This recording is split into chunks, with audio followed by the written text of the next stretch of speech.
교회 임원 및 또 총여선교회 회장님들 나오셔서 특송해 주시겠습니다.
아멘. 감사합니다. 감사합니다. 네, 오늘도 예배 자리에 나오신 여러분을 주님의 이름으로 한 분 한 분 환영하고 축복합니다. 우리 옆에 계신 분들과 우리 반갑게 맞이해 주시고 우리 함께 말씀 나눴으면 좋겠습니다. 반갑습니다. 네, 잘 오셨습니다. 환영합니다. 네, 너무너무 잘 오셨습니다. 1월의 마지막 날입니다. 2024년도를 시작한 지 얼마 되지 않은 것 같은데 벌써 한 달이 훌쩍 지나서 또 여러분들과 함께 또 수요일 저녁 예배할 수 있음에 참 감사합니다. 심리학자들이 말하는 절정 체험이라는 개념이 있습니다. 이게 뭐냐 하면요, 어떤 강렬하고 특별한 절정의 경험을 한 사람들, 그러니까 최고의 경험을 한 사람들은 그 경험으로 인해서 몸과 마음이 강해지고 건강해져서 그 이후에 삶에서 나타나는 어려움과 고난을 잘 이겨낼 수 있는 힘이 생긴다라는 거예요. 그러니까 우리가 어떤 특별한 경험을 한번 하고 나면 강해지고 그 경험이 우리 삶의 약이 되어서 앞으로의 어려움을 헤쳐나가는 힘이 되는 그 강렬했던 절정의 경험을 이야기합니다. 쉬운 예로 2002년도에 우리나라 월드컵 축구 선수들이 이런 경험을 했던 것 같아요. 어제 새벽에도 그러니까 명확히 따지면 오늘 새벽에도 아시안컵 축구 경기가 있었습니다. 새벽 예배가 있으니까 저는 보통 이제 10시에 잠을 자려고 눕는데요. 축구를 보고 싶은 마음도 있고 축구를 보고 자면 새벽에 피곤하고 또 오늘 수요일 그 저녁 예배까지 힘들 것 같다라는 그런 마음이 있어서 이걸 봐야 되나 말아야 되나 그런 마음으로 이제 잠이 들었습니다. 자다 보니까 이 꿈속에서도 이 잠결에도 축구를 봐야 되나 말아야 되나라는 생각이 계속 마음속에 있었던 것 같아요. 그래서 자다가 중간에 깼어요. 그래서 핸드폰을 봤더니 전반전 26분인데 0대 0이래요. 그래서 아이고 그래도 아직 지지 않고 잘하고 있구나 하는 마음으로 다시 잠에 들었습니다. 한참을 자다가 또 눈이 딱 떠져서 핸드폰을 보고 축구를 봤더니 0대 1로 지고 있는데 후반전 25분이래요. 그래서 안 되겠다. 이거 20분만이라도 내가 응원을 하고 자야겠다 싶어서 이거 이제 핸드폰을 켜서 축구를 보기 시작합니다. 결과는 여러분들 다 아실 거예요. 네. 후반전 추가 시간에 동점골을 넣고 연장전에 갔다가 승부차기까지 하고 축구가 끝나고 나니까 세수하고 새벽 예배 오면 딱 맞는 시간이 아름답게 축구가 마무리가 되었습니다. 우리나라 2002년도 월드컵 때 기억을 한번 떠올려 보세요. 우리나라 선수들이 그 정도로 잘할 거라고 예상했었던 사람은 아마 많지 않았을 겁니다. 처음으로 16강에 진출을 하고요. 16강에서 8강에 가고 8강에서 4강에 올라가면서 선수들이 그 짜릿한 승리를 거듭하면서 이 당시 국가대표 선수들이 월드컵이 끝난 뒤에 전 세계적으로 유명한 축구팀들에 입단을 하면서 세계적인 선수로 한 단계 업그레이드가 되었습니다. 그 2002년 월드컵에 승리했던 그 절정의 경험들이 쌓여서 우리나라 선수들이 한 단계 올라설 수 있었고 대한민국 축구도 그 선수들의 발전 덕분에 한 단계 수준이 업그레이드 되는 계기가 되었다라는 거죠. 그 어떤 절정의 경험은 우리를 한 단계 위로 끌어올려 줍니다. 이스라엘 백성들은요, 시내산에서 지금까지 보지 못했던 놀라운 광경을 마주하게 됩니다. 하나님이 그들의 눈앞에 나타나셨어요. 그리고 지금까지 들어보지 못했던 하나님의 음성을 그들이 생생히 듣게 됩니다. 그러면서 이스라엘 백성들은 이 절정의 경험을 통해서 앞으로 우리 삶에 오는 어떠한 역경과 시련도 이겨내고 우리가 하나님이 약속하신 제사장 나라가 되겠다라는 결단을 가지고 주님 앞에서는 절정의 체험을 하게 됩니다. 그런데 우리의 신앙이라는 것이 좋을 때 이 절정을 찍고 그 짜릿한 경험과 그 은혜가 우리 삶에 충만할 때는 큰 문제가 되지 않은데 삶을 살아가다 보면 우리의 심령이 메마르고 우리의 영혼이 곤고해지는 때가 있습니다. 우리의 신앙이라는 게 이렇게 좋은 곡선만 타고 항상 좋은 모습만 가지고 가면 참 좋겠는데 우리의 신앙과 우리의 삶에도 업 앤 다운, 굴곡이 생기더라는 거예요. 그렇게 우리의 영혼이 힘들고 심령이 메마를 때 우리는 부흥회를 간다거나 기도회에 가서 금식 기도를 하며 하나님을 붙잡고 부르짖으면서 영적으로 힘을 얻고 다시 우리 삶의 현장으로 돌아옵니다. 학생부, 청년부, 여름 수련회 때 이게 사이클이 이렇게 쭉 올라가요. 수련회에 가서 하나님을 만나고 그 뜨거운 체험을 하고 나면 영적으로 쭉 올라갔다가 이 사이클이 학기가 시작하고 바쁜 삶을 살면서 이렇게 떨어집니다. 그때쯤 다시 수련회에 가서 영적으로 쭉 치고 올라가고 우리 어른들도 마찬가지. 우리의 영적으로 침체됐을 때 부흥회를 통해서 기도원에 가서 하나님을 만나며 다시 우리가 회복돼요. 그런데 신기하게도 시간이 지나면 또 우리는 영적으로 침체하고 피폐해지더라는 겁니다. 우리의 신앙이 하나님을 만나면 만날수록 점점 성장해 나가야 되는데 많은 경우에 신앙의 그래프가 올라갔다 내려갔다 계속 반복만 되어도 다행이에요. 올라갔다 내려갔다 내려갔다 어느 한순간부터는 올라가는 것도 힘들어지는 그런 신앙의 침체기를 겪게 되는 상황을 보게 됩니다. 왜 우리의 신앙이 하나님을 만나서 계속 성장하고 더 곤고해지지 못하고 이렇게 오르락내리락 하다가 멈춰버리는 걸까? 그것은 바로 우리의 신앙이 하나님을 향한 뜨거운 감정으로 시작해서 그 감정으로 그냥 끝나버리기 때문입니다. 하나님을 만나는 절정의 체험을 합니다. 그 감격스럽고 은혜가 넘치고 세상의 모든 것들이 아름다워 보이는 그 놀라운 은혜가 충만한 체험을 해요. 그렇게 우리의 마음에 감격적으로 하나님을 만나면 그 놀라운 경험을 통해서 하나님과 계속 지속적으로 관계를 하면서 하나님을 알아가는 단계로 넘어가야 됩니다.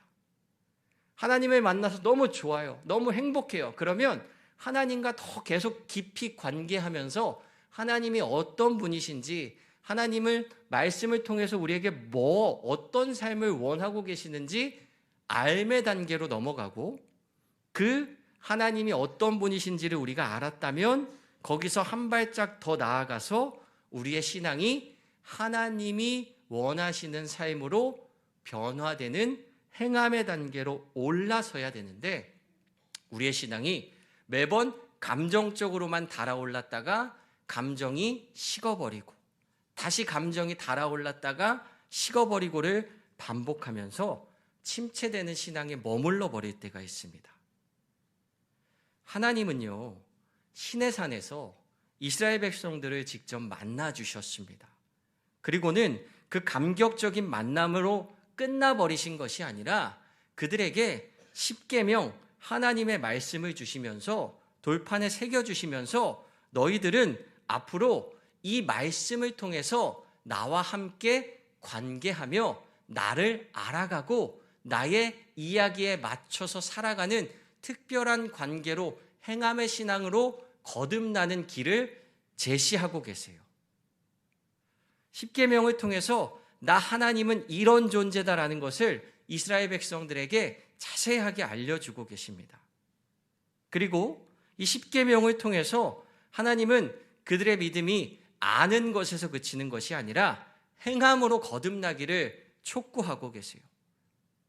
여러분들 그 성경책에 보시면 십계명이 이렇게 딱 정리되어 있잖아요.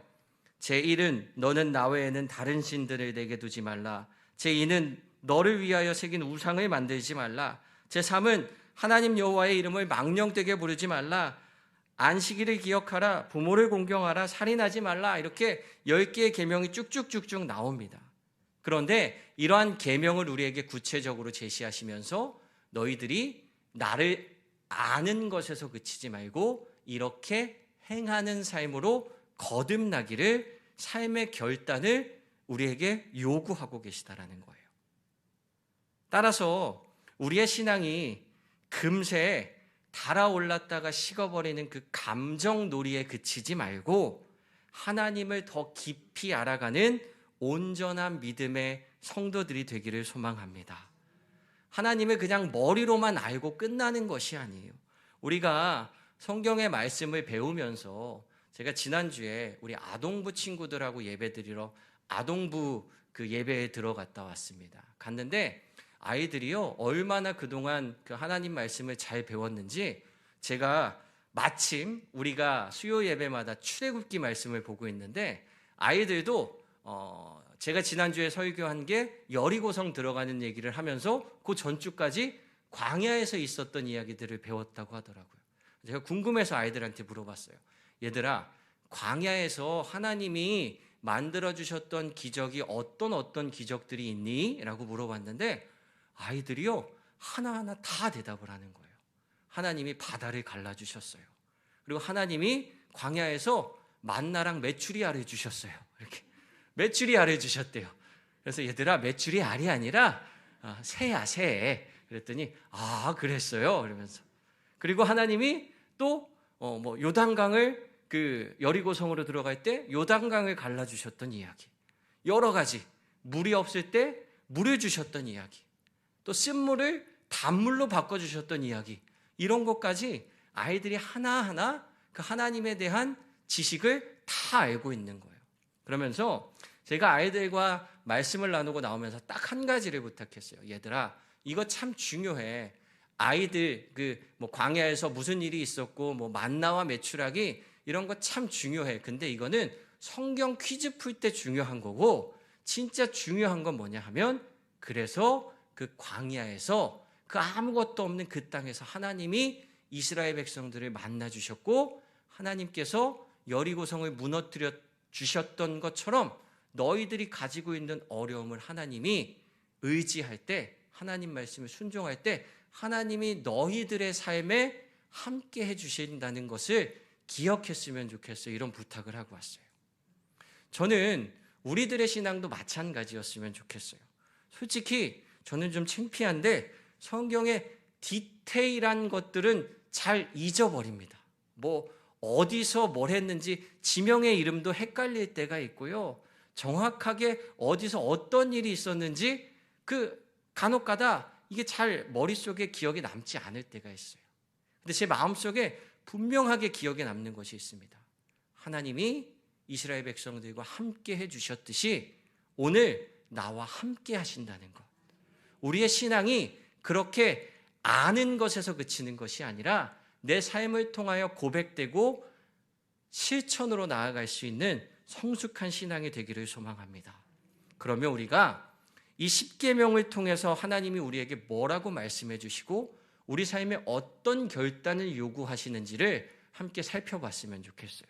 오늘 본문 출애굽기 20장 3절 말씀을 우리 다 같이 다시 한번 한 목소리로 천천히 읽겠습니다. 시작. 너는 나 외에는 다른 신들을 내게 두지 말라. 아멘. 하나님은요, 첫 번째 계명을 주시면서 우리에게 이러한 삶의 결단을 요구하십니다. 너희는 나 외에는 다른 신을 너에게 두지 말아라. 하나님은요, 우리 앞에 다른 신이 있는 것을 용납하지 않으시겠대요. 너희들의 삶에 다른 신을 두지 말래요. 즉, 우리 앞에는 하나님 한 분만 있어야 된다는 겁니다.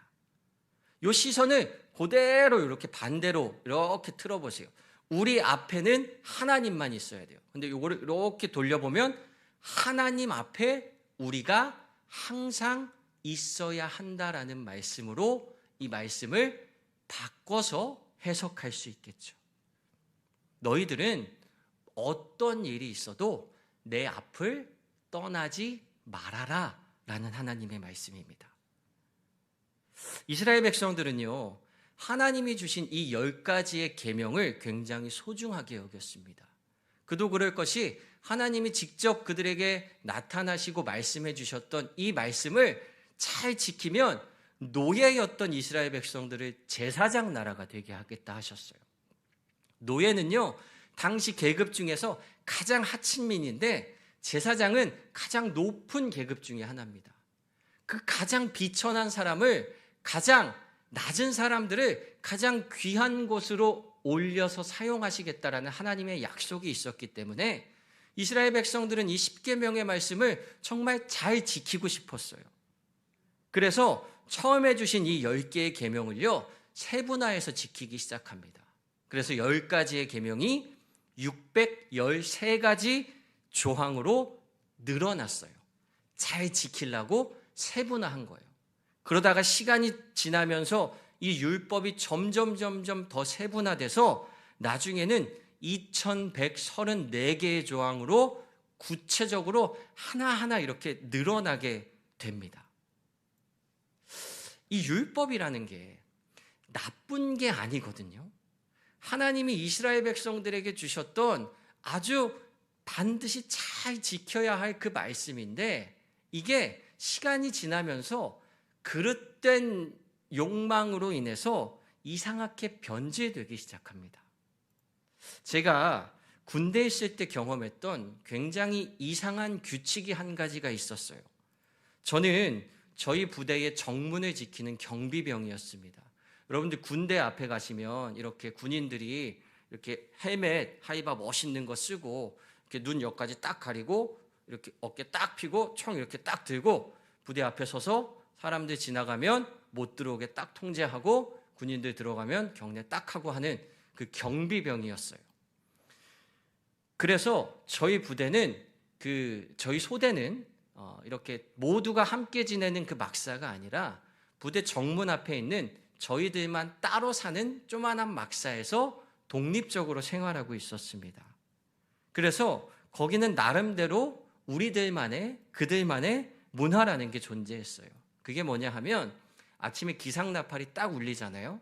그러면 그 소대의 막내는 아무것도 하지 않고 모든 걸 다 제쳐두고 기상나팔 소리가 딱 울리면 신발 신고 뛰어나가야 돼요. 문 밖으로. 뭘 하느냐? 밖에 있는 쓰레기를 줍는 일을 해야 됩니다. 그게 거기에 규칙이었어요. 그런데 거기서 쓰레기를 줍는 것까지는 뭐 크게 양보해서 이해할 수 있는데 굉장히 이상한 악습이 하나가 있는데 그게 뭐냐 하면 쓰레기를 주울 때 절대로 양발이 다 땅에 닿아 있으면 안 돼요. 굉장히 이상한 법칙이죠. 그래서 아침에 눈 뜨자마자 막내들은 이등병들은 나가서 막 이렇게 뛰면서 쓰레기를 줍는 거예요. 어쩌다 이런 이상한 규칙이 만들어졌는지 예상은 됩니다. 왜냐하면 저희는 부대 정문에 있었으니까 많은 사람들이 오고 가는 곳이니까 아침엔 그 많은 또 군인들이 출퇴근하는 시간이 되다 보니까 기왕이면 거기를 깨끗하게 해서 많은 사람들 보기에 정리된 모습을 보여주자라는 좋은 의미를 가지고 그 청소가 시작된 거예요. 그런데 아무래도 그런 허드렛 일은 고참들이 하는 게 아니라 새로 들어온 신병들이나 이 계급이 낮은 사람들의 몫이 되겠죠. 그러니까 이등병들은 눈 뜨자마자 나가서 쓰레기를 줍는 거예요. 그런데 이 이등병들이 아직 군기가 몸에 배지 않았으니까 아침에 일어나는 것도 굉장히 힘들고 몸도 피곤하고 고단하다 보니까 나가서 쓰레기를 줍는데 제 생각에는 누군가가 눈 이렇게 비비적거리면서 꼼지락꼼지락거리면서 쓰레기를 줍지 않았을까라는 생각을 해요. 그 모습을 본 답답한 고참이 저것 봐라. 양발이 다 땅에 붙어있네. 넌 앞으로 쓰레기를 주울 때 양발이 다 땅에 붙어있으면 안 돼. 라는 이상한 규칙이 그때부터 생기기 시작한 거예요. 여러분들 생각해 보세요. 양발을 이렇게 뛰면서 쓰레기를 줍는다고 생각해 보세요. 그 모습이 얼마나 우스꽝스럽고 바보 같은지. 그리고 여름처럼 해가 좀 일찍 뜰 때는 상관이 없는데 겨울에는 7시인가 6시 반의 기상인데 그때는 껌껌해요. 여러분들 요즘 그 6시 반이나 7시 되면 아직 깜깜하잖아요. 잘 보이지도 않는데 이렇게 뛰니까 더 안 보이는 거예요. 이 담배꽁초를 주워야 되는데 집게로 주워야 되는데 뛰니까 흔들려서 주술 수가 없어요. 그러다 보면 쓰레기가 제대로 치워지지 않아서 끝나고 다 같이 물려가서 혼나고 다음날 아침에 잘 주술라고 꼼지락꼼지락거리면 꼼지락거린다고 혼나고 그 이해할 수 없는 그 악습이 계속 이어져 내려오더라는 겁니다. 분명히 좋은 의도를 가지고 시작했던 청소예요. 우리가 아침에 깨끗하고 좋은 모습으로 사람들을 맞이하자라는 좋은 의도로 시작된 일이 굉장히 이상한 악습이 되어서 전해지게 됩니다. 깨끗하게 한다라는 본질은 사라져버리고요. 나중에는 새로 들어온 신병들 군기 잡는 용도로 모두가 눈에 불을 켜고 쳐다보는 거예요. 우리 신병이 양발이 다 땅에 붙어 있는지, 쓰레기는 건너뛰지 않는지. 예수님을 찾아온 니고데모라는 청년이 있었습니다. 이 청년은 율법을 열심히 지키는 바리새인이었습니다. 바리새인들은요, 율법을 잘 지켜서 하나님의 복을 받겠다는 사람들이었어요. 아까 말씀드렸듯이 그들은 율법 지키기에 열심을 냈습니다. 그래서 10가지였던 하나님의 계명을 613가지로 세분화시켜서 지키기 시작했고 그게 점점 심해지니까 나중에는 2134개까지 율법이 조항이 확대되었습니다. 그런 바리새인들하고 예수님은요, 언제나 충돌했고요. 그들은 급기야 예수님을 십자가에 못 박는 사람들이 되어버리고 말았습니다. 하나님한테 잘해서 복 받으려고 율법을 구체화했는데 그 구체화된 율법의 껍데기만 남아있고 그 하나님을 향한 사랑의 본질은 희미해져 버려서 사라져 버리고 만 겁니다. 여러분, 율법의 그 2000개가 넘는 율법의 조항을 다시 600개로 축소시키고 600개였던 율법의 조항을 10가지의 10계명으로 축소시키고 그 10가지의 조항을 다시 가장 근본적인 그 하나의 말씀으로 거슬러 올라가다 보면요, 오늘 우리가 함께 읽은 출애굽기 20장 3절 말씀이 있습니다. 너는 나 외에는 다른 신들을 내게 두지 말라. 무엇보다 하나님 앞을 떠나지 않는 나의 백성들이 되라는 하나님의 말씀을 기억하는 여러분들 되시기를 소망합니다. 우리의 신앙에요, 굴곡이 생기는 이유는 아까 말씀드렸듯이 우리의 감정에 따라서 하나님과 관계하기 때문이에요. 기분 좋을 때는요, 하나님한테 열심히 해요. 근데 제가 교회 안에서 보니까요, 좋을 때 열심히 하는 것은 당연한 겁니다. 세상 사람들도 좋으면 열심히 해요. 저 옛날에 이렇게 가온교회에서 개척교회 할 때 저희 교회가 상가 3층에 있었고 상가 2층에 이렇게 그 시장 아저씨들이 모여서 화투 치는 데가 있었어요. 이런 거 얘기하면 혹시 이렇게 경찰이 알고 이렇게 잡아가면 안 되는데 이제는 없어졌을 겁니다. 근데 새벽 예배를 하러 하루는 갔는데 어떤 아저씨가 이렇게 교회에 기도하러 오시겠다는 거예요. 그래서 기도하러 오셔서 자기 헌금을 좀 하고 싶다고 그래서 봉투에다가 이렇게 5만 원인가 10만 원인가를 이렇게 헌금을 하고 가십니다. 그래서 어떤 일이세요 했더니 자기가 오늘 화투를 쳐서 좀 많이 따서 기분이 좋아서 감사 헌금을 해야겠대요. 그래서 이 믿음이 대단하신 분도 아닌데 이게 사람이라는 게 기분이 좋으면 하나님 믿는 사람도 아니었거든요. 그래도 내가 인사는 하고 가야겠다. 그래서 올라와서 이제 새벽 예배 시간에 밤새 화투 치고 헌금을 하고 가신 거예요.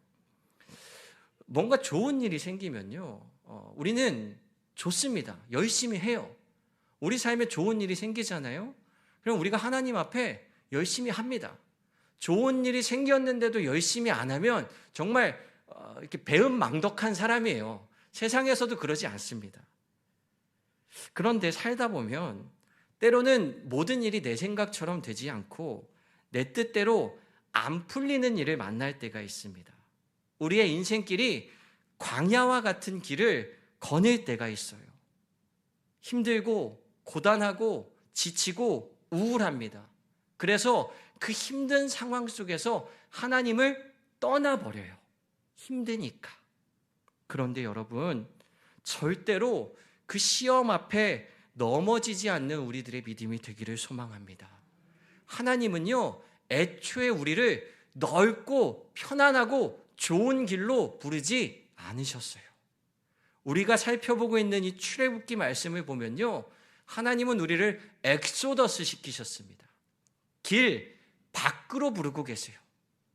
하나님은 우리를 험한 곳, 그 광야로 불러서 거기서 훈련시키고 계십니다. 어떤 훈련? 하나님만 붙잡고 바라보는 훈련을 시키고 계시다라는 거예요. 그런데 그 광야에서 사탄은 우리에게 유혹합니다. 속삭입니다. 야, 하나님이 너 안 사랑하시는 것 같아. 하나님이 너를 사랑하시면 이렇게 비포장 광야 같은 길에 너의 인생을 내버려 두시겠냐? 저 사람 봐. 하나님 잘 믿으니까 승승장구하잖아. 근데 너는 아닌 거 보니까 하나님이 너는 안 사랑하시나 봐. 다른 사람은 몰라도 하나님이 너한테는 복 주셔야 되는 거 아니야? 너가 교회 가서 열심히 봉사하고 헌신했잖아. 다른 사람들보다 열심히 했는데 다른 사람은 몰라도 하나님이 너에게는 복 주셔야 되는 거 아니야? 하나님 없는 거 아닐까? 그런 하나님 믿어봐야 뭐 하겠어? 차라리 그 시간에 나가서 돈 더 열심히 벌고 사회적인 활동 열심히 해서 출세하고 성공하는 게 훨씬 더 좋은 길이야. 여기 있을 필요 없어. 우리에게 계속 속삭이면서 우리의 마음을 흔들어 놓습니다.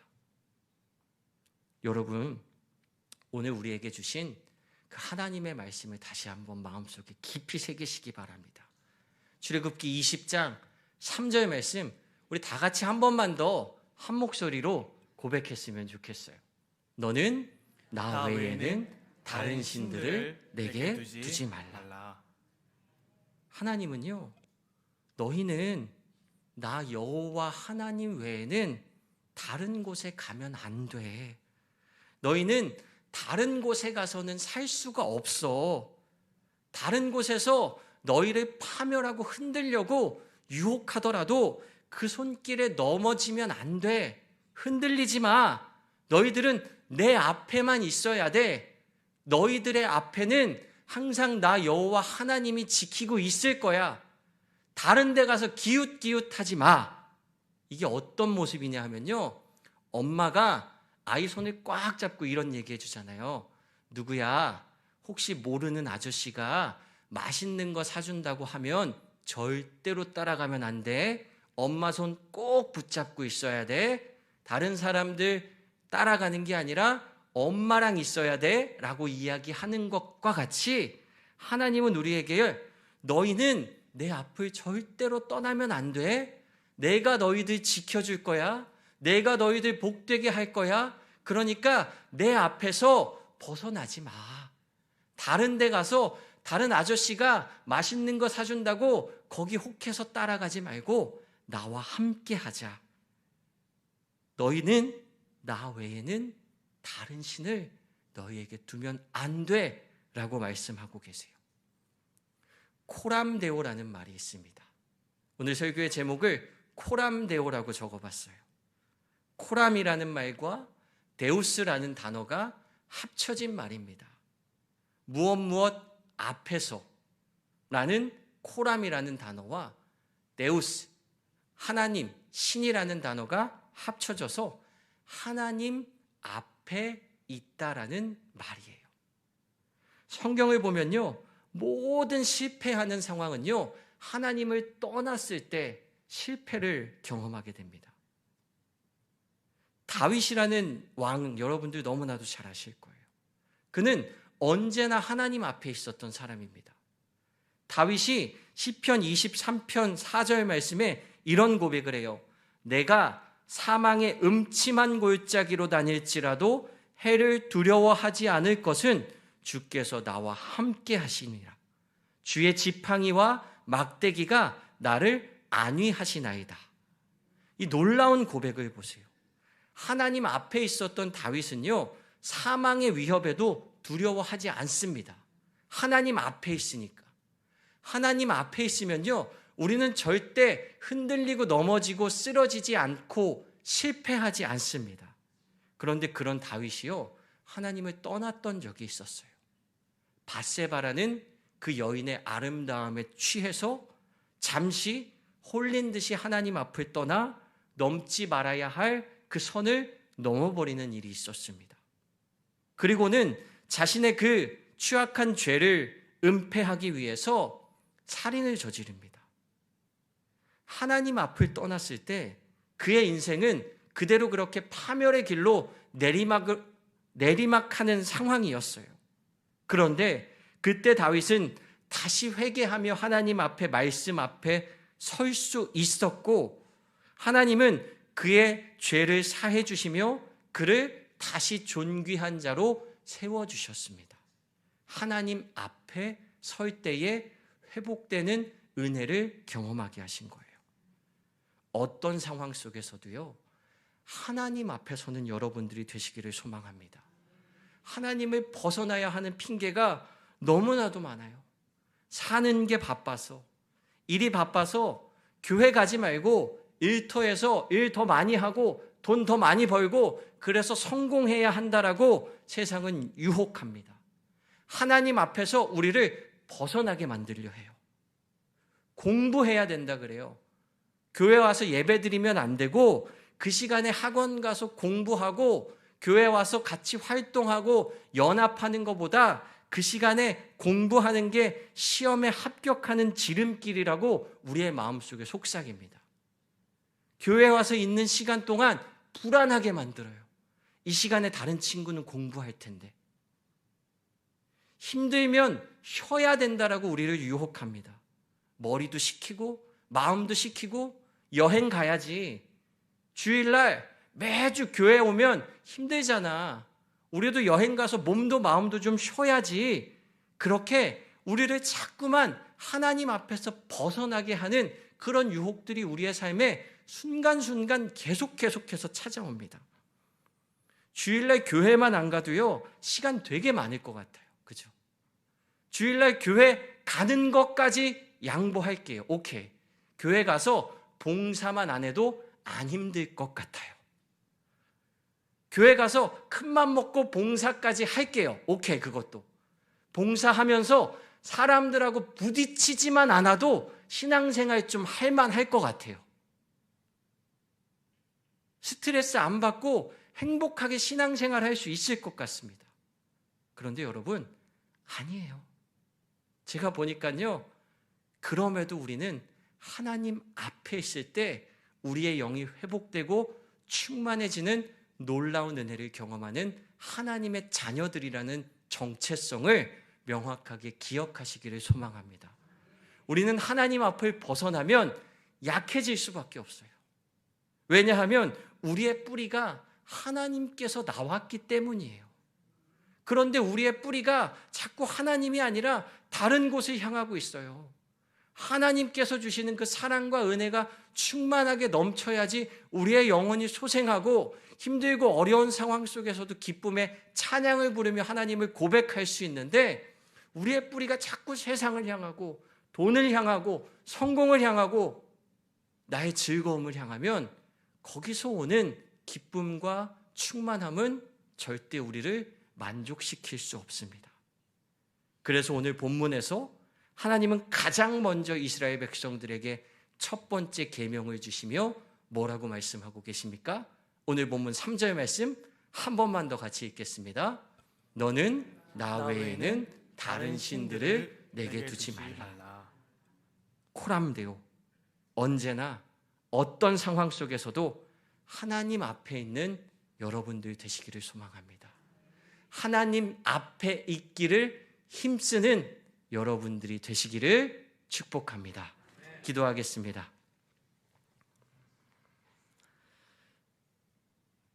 사랑과 은혜가 많으신 하나님, 오늘도 우리를 불러주셔서 주님 앞에 함께 예배하게 하시니 감사합니다.